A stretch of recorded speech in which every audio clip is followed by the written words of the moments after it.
Hello बच्चों, reaction mechanism में आज हम लोग लेक्चर नंबर जो भी है वो पढ़ रहे हैं। Activating groups and deactivating groups के बारे में पिछले क्लास में मैंने आपको बताया था, हल्का सा उसके बारे में ये बताया था कि ये होते क्या हैं। आज हम उसके बारे में अच्छे से पूरा पढ़ाई करेंगे, ठीक है। तो सबसे पहले हम देखते हैं एक्टिवेटिंग ग्रुप। अच्छा, हम लोग कौन सा रिएक्शन कर रहे हैं? हम लोग इलेक्ट्रोफिलिक रिएक्शन कर रहे हैं, मतलब इलेक्ट्रोफाइल आके इस पे अटैक मारेगा। तो activating groups are those groups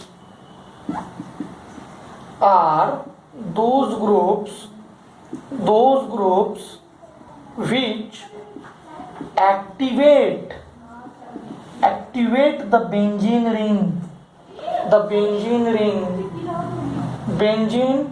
ring for the electrophilic attack और रिएक्शन।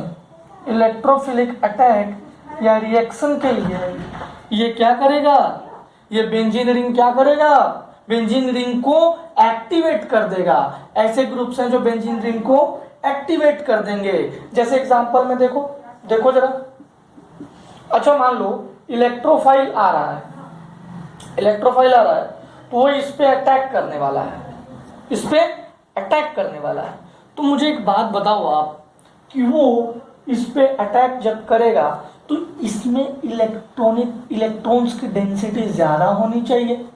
इलेक्ट्रॉन की डेंसिटी ज्यादा होनी चाहिए तभी तो अटैक करेगा, क्योंकि ये उसी पे अटैक करता है जहां पे इसको इलेक्ट्रॉन मिल जाए। तो मान लो कि बेंजीन रिंग है, मान लो ये बेंजीन रिंग है, इस पे कोई जी लगा हुआ है, जी के पास लोन पेयर है, लोन पेयर इसको दिया, एक रेजोनेंस स्टार्ट हो गया, ये एक रेजोनेंस स्टार्ट हो गया यहाँ माइनस। और देखो अब क्या है कि इलेक्ट्रॉन डेंसिटी बढ़ गई है कि नहीं रिंग पे? Electron density increases eight ring. अब देखो रिंग पे जैसे ही इलेक्ट्रॉन डेंसिटी बढ़ी, हम आपसे एक बात कह सकते हैं कि अब ये एक्टिवेट हो गया। अब ये क्या हो गया बच्चों? एक्टिवेट हो गया। तो सोचने वाली बात है कि कौन कौन से चीज जो है वो इलेक्ट्रॉन्स को, ग्रुप्स जो है जो इलेक्ट्रॉन्स देंगे इसको कि इसकी इलेक्ट्रॉन डेंसिटी बढ़ जाए। कौन कौन से ग्रुप हैं बताइए? कौन कौन सा इफेक्ट है? आपको याद होगा plus M effect, plus H effect, plus I effect. सबसे ज्यादा प्लस एम, फिर प्लस एच, फिर प्लस आई। ये आपको पता था? जी हाँ, आपको पता होगा। फिर आपको ये पता होगा minus C H minus N H minus O minus N H two NR2 OH OR, ये क्या है? NHC double bond CH3 OC double bond OCH3। ये सब क्या है? ये प्लस एम ग्रुप्स थे। ये कौन थे? Plus M groups. इसको कहते हैं प्लस एम ग्रुप। अगर आप इसको यहां लगाओगे तो इसकी इलेक्ट्रॉन डेंसिटी बढ़ जाएगी। अब अटैक कराने से पहले कि किसी पे हम अटैक कराएं, आपको मैं बताता हूं कि ज्यादा कहां पे इलेक्ट्रॉन डेंसिटी बढ़ेगी। जब मैं जीओसी पढ़ाया था तो मैंने तुम्हें बताया था ऑर्थो, पैरा और ऑर्थो, मेटा और पैरा पोजीशन।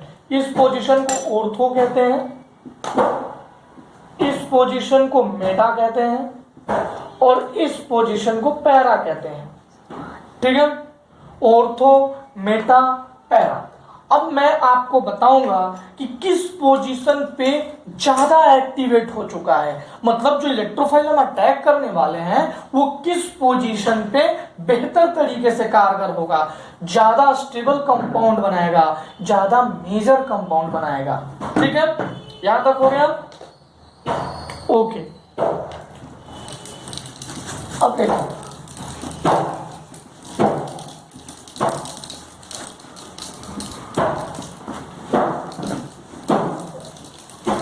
अब आप ये देख लेना कि strong activating group, moderate activating group, weak activating group. Weak में कौन आ जाएगा, स्ट्रॉन्ग में प्लस एम प्लस आई ये सब है।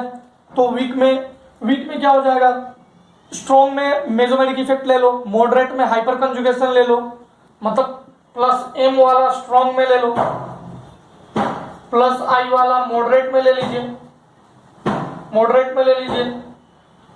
प्लस एच वाला और प्लस आई वाला आप ले लो वीक में। इसमें भी CH3 वाला होगा ज्यादातर, प्लस आई का CH3।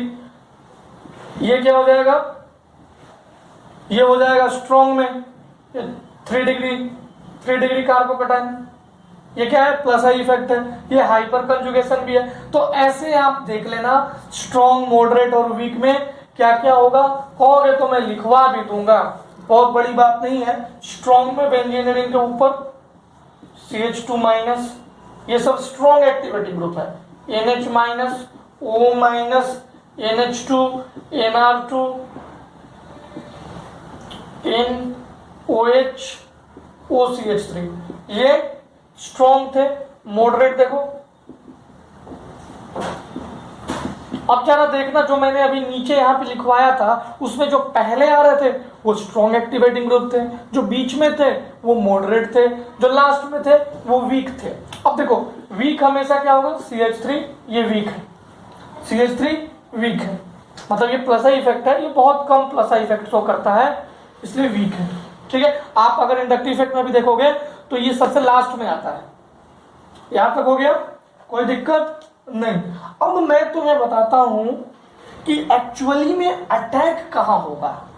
जो इलेक्ट्रोफाइल आएगा वो एक्चुअली में अटैक करेगा तो करेगा कहां, ये जानना बहुत जरूरी है। ठीक है, ये मिटा देता हूं, लिखना हो तो लिख लो। ओके,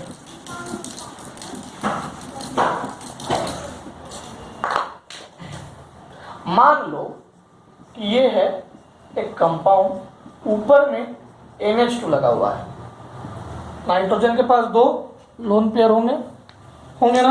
अब जरा देखो ये क्या करेगा, रेजोनेंस करेगा, करवा दे, मैं रेजोनेंस करा रहा हूं, देखना ये डबल बॉन्ड यहाँ पे NH2 आ गया positive, lone pair sigma double bond टूटा, यहाँ पे माइनस चार्ज, रेजोनेंस,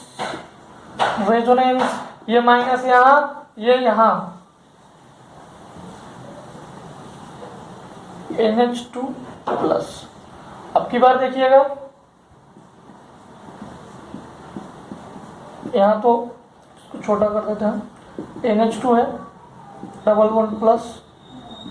अब क्या हुआ है, ये माइनस ऐसे जाएगा, ये यहाँ आएगा, तो ये तो यहाँ है, माइनस ऐसे गया तो यहाँ आ गया, और इस पे यहाँ पे माइनस आ गया। अब ये यहाँ जाएगा और ऊपर वाला यहाँ जाएगा, देखिए ये यहाँ गया, यहाँ NH2। अब देखो अगर मैं इसका हाइब्रिड स्ट्रक्चर बनाऊं, हाइब्रिड याद है, रेजोनेंस हाइब्रिड अगर बनाऊं तो सारे में डबल बॉन्ड आ रहा है, NH2 है, यहाँ भी डबल बॉन्ड आ रहा है। अब पॉजिटिव साइन कहाँ आया, यहाँ आया positive sign, del positive. Negative कहाँ आया, del negative, del negative, del negative. अच्छा, अब ये तीनों पोजीशन क्या है भाई, ये है पैरा, ये क्या है, ये है ऑर्थो। तो अगर मैं तुमसे बोलूंगा कि इलेक्ट्रोफिलिक अटैक कहां पे होगा, ज्यादा फेवरेबल कंडीशन कौन है, कौन सा पॉइंट, कौन सा प्लेस, कौन सा कार्बन ज्यादा फेवरेबल है, ऑर्थो, पैरा कि मेटा, कहां पे इलेक्ट्रोफाइलिक अटैक ज्यादा होगा। आप क्या बताओगे, ortho and para, ortho and para position are more favourable. ये हमें कैसे पता चला, ये हमें रेजोनेंटिंग स्ट्रक्चर से पता चला, क्योंकि यहीं पे सबसे ज्यादा इलेक्ट्रॉन डेंसिटी, पहली बात तो रिंग पे इलेक्ट्रॉन डेंसिटी है, दूसरी बात यहाँ पे और यहाँ पे, ये भी ऑर्थो है, दोनों साइड से देखते हैं, इन तीनों जगह पे ही दो जगह पे ही, और ये तो सेम है दोनों, क्या होता है, रेजोनेटिंग स्ट्रक्चर्स के मुताबिक हमें पता चला कि इन जगह पे बहुत ज्यादा इलेक्ट्रॉन डेंसिटी होता है, तो इलेक्ट्रोफाइल यहाँ अटैक करेगा। अच्छा मजे मजे में मैं तुमसे पूछूं कि न्यूक्लियोफाइल कहाँ अटैक करेगा, तो जहां उसे न्यूक्लियोफाइल न्यूक्लियस दिखेगा यहाँ पे अटैक करेगा। तो इन बातों का आप ख्याल रखना, ठीक है। अब ये बताओ इलेक्ट्रॉन डेंसिटी बढ़ी है कि नहीं बढ़ी है? Electron density in the whole ring increases, but at ortho and para position electron density increases much. So the attack will be favorable to ortho and para position, ठीक है ना। अब पता कैसे करेंगे, ऑर्थो पोजीशन वाला ज्यादा मेजर होगा या पैरा वाला? तो मेजर वो होता है जो स्टेबल होता है, तो ऑर्थो वाला ज्यादा होगा कि पैरा वाला ज्यादा होगा? ये पता करने के लिए प्लस एम प्लस आई प्लस एच इफेक्ट को देखेंगे, और से ग्रुप्स कौन लगे हैं वो दिखेंगे, कौन ज्यादा स्ट्रॉन्ग है कौन कमजोर है, प्लस आई इफेक्ट ज्यादा लग रहा है प्लस एम इफेक्ट ज्यादा लग रहा है, वो सारी जीओसी की सारी टेक्निक्स को यूज कर लेंगे करके, और हम बता देंगे कि कौन ज्यादा स्टेबल है, ठीक है। जो ज्यादा स्टेबल होगा वो मेजर होगा। आप इसे लिख लीजिए, ओके बच्चों। अब मैं आपको बताता हूं डीएक्टिवेटिंग ग्रुप, यहां तक हो गया। अब मैं आपको बताता हूं, और एक बात तो आपको पता है ना कि plus M is greater than plus I, but halogen के केस में अलग होता है। हैलोजन में इंडक्टिव इफेक्ट जो होता है वो ज्यादा होता है मेसोमेरिक इफेक्ट से, इंडक्टिव इफेक्ट ज्यादा होता है। ये मैंने जीओसी में पढ़ा रखा है, वैसे मैं फिर से लिख देता हूं, ठीक है। अब मैं डीएक्टिवेटिंग ग्रुप पे आ जाऊं, ओके चलिए।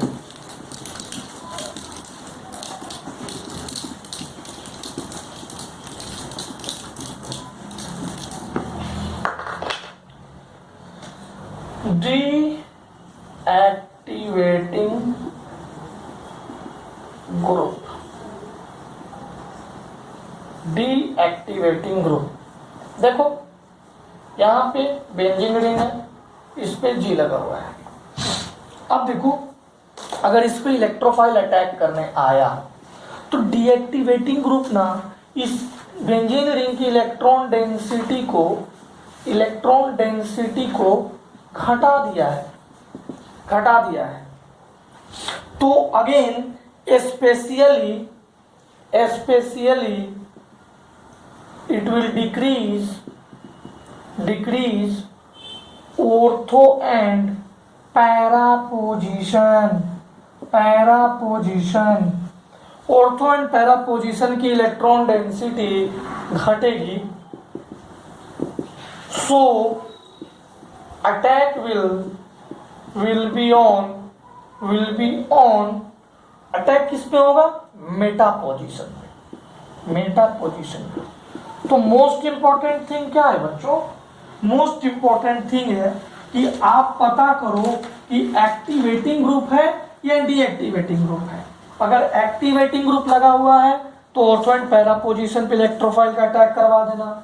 अगर डीएक्टिवेटिंग ग्रुप लगा हुआ है तो किसको अटैक कराओगे बच्चों? डीएक्टिवेटिंग ग्रुप लगा हुआ है तो मेटा पोजीशन पे अटैक करवा देना। अब जैसे देखो deactivating group that decreases electron density, ठीक है। Example CH2 plus NO2 C triple bond N। अब देखो इलेक्ट्रॉन जो रिंग से खींच ले, यानी विथड्रॉइंग ग्रुप, यानी -M -H -I कर लेते हैं, -M और -I। अब बताओ -M और -I में प्रायोरिटी -I की सबसे ज्यादा, -I की ज्यादा, except halogen, except halogen, halogen में माइनस आई का ज्यादा होता है, ठीक है, तो हमें पता ही है। तो जो इलेक्ट्रॉन डेंसिटी, जो इलेक्ट्रॉन नीचे से अपनी तरफ खींच ले, ऊपर की तरफ खींच ले, तो बेंजीन रिंग में इलेक्ट्रॉन डेंसिटी कम हो जाएगा। जैसे ही इलेक्ट्रॉन डेंसिटी कम होगा बेंजीन रिंग में, फिर अटैक कहाँ करवाएंगे, कैसे करवाएंगे? ये तो इलेक्ट्रोफाइल आ रहा है ना, जहां पे इलेक्ट्रॉन डेंसिटी कम है, तो अटैक हम कहाँ करवाएंगे, कैसे करवाएंगे? इस बात को बताने के लिए मैं सिंपल सा एक एग्जांपल से आपको अभी समझाऊंगा। ये जो चीज मैंने आपको बताया वो मैं एक सिंपल सा एग्जांपल लेता हूं, उससे आपको क्लियर हो जाएगा। ये नोट डाउन कर लीजिए, ठीक है।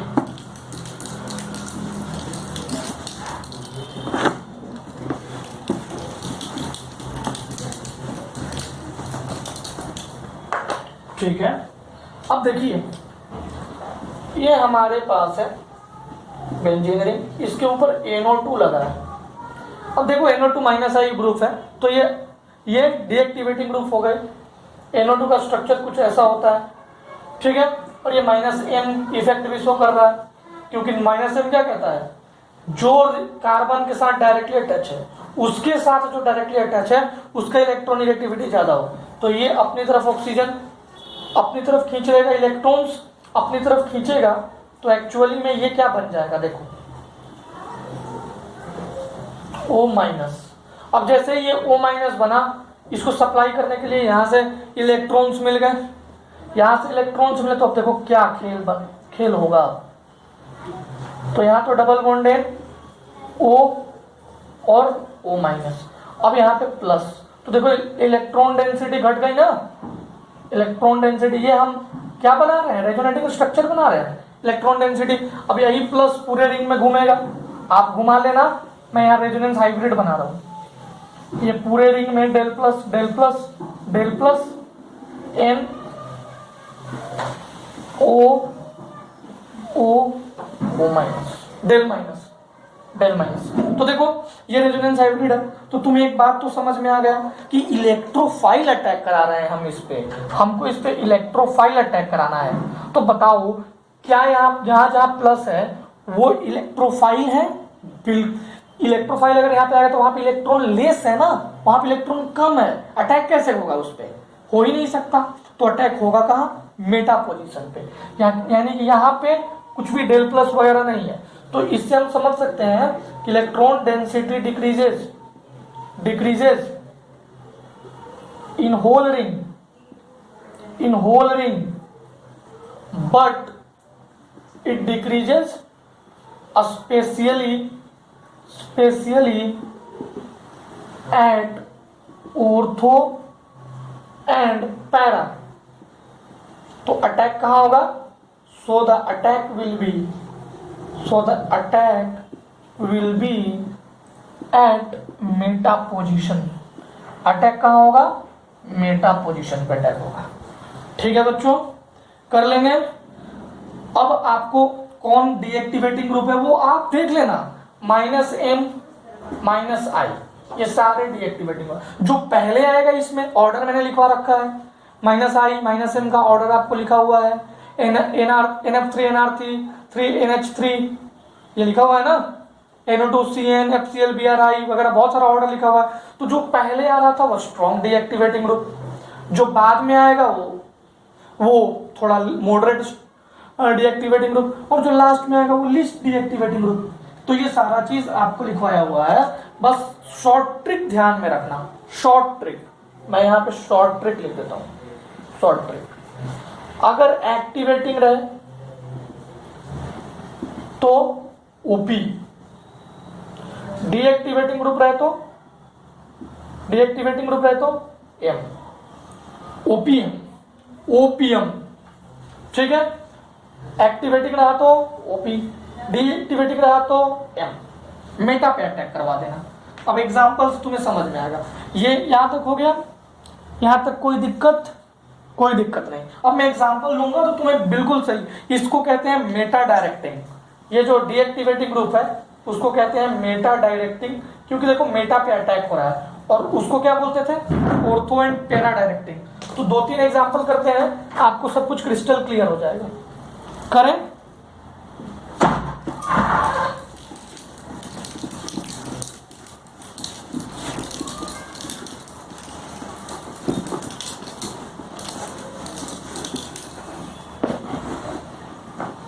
ठीक है, example number 1, example number 1, NO2 Cl2 FeCl3, ठीक है। Example 2,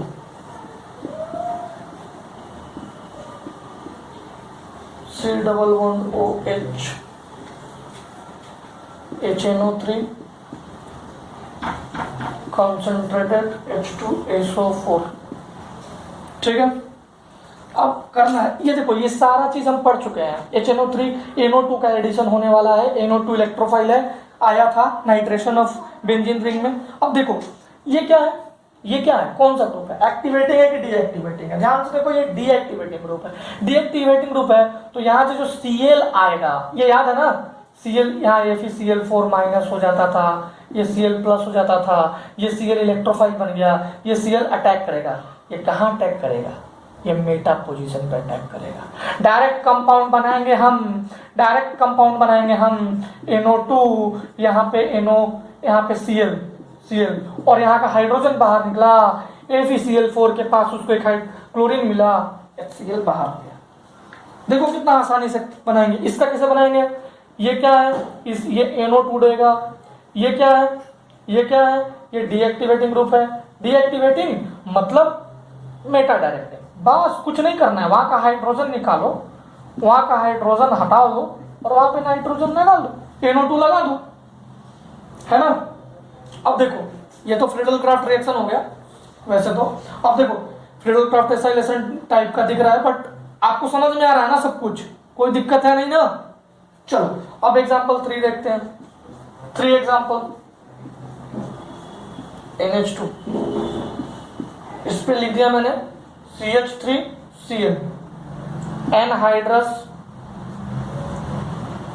AlCl3, anhydrous AlCl3। देखो ये जो रिएजेंट लिख रहा हूं, ये रिएजेंट मैं ऑलरेडी पढ़ा चुका हूं, यही सारे रिएजेंट तो आते थे। अब देखो CH3Cl जो है, CH3Cl जो है वो क्या है, CH3 प्लस और Cl माइनस में टूट जाएगा, Cl इसके साथ चला जाएगा। CH3 प्लस कहाँ अटैक करेगा, वो डिपेंड करेगा इस पे। ये क्या है, एक्टिवेटिंग ग्रुप। एक्टिवेटिंग ग्रुप है तो या तो ऑर्थो पे अटैक होगा, नहीं तो पैरा पे। दोनों पे अटैक करवा देते हैं, दोनों पे अटैक करवा दो भाई, दोनों तो बनेगा तो दोनों ही। इस पे अटैक कराया CH3, इस पे अटैक करा के लिखा NH2 CH3। मेटा पे अटैक नहीं होगा, ये ऑर्थो डायरेक्टिंग है, ऑर्थो पैरा डायरेक्टिंग है। हो गया, समझ में आ गई मेरी बात? चलो आज हम यहीं तक कर लेते हैं, कल कुछ और एग्जांपल्स करेंगे और फिर इसके बाद में न्यूक्लियोफिलिक सब्स्टिट्यूशन रिएक्शन में आ जाएंगे। तो हम जाते जाते जितने भी रिएक्शंस पढ़े, क्या रिएक्शन हो रहा है, उसमें कौन सा कंपाउंड बन रहा है, सबका ट्रिक्स के साथ मैं आगे बढ़ूंगा। ठीक है, ओके बच्चों।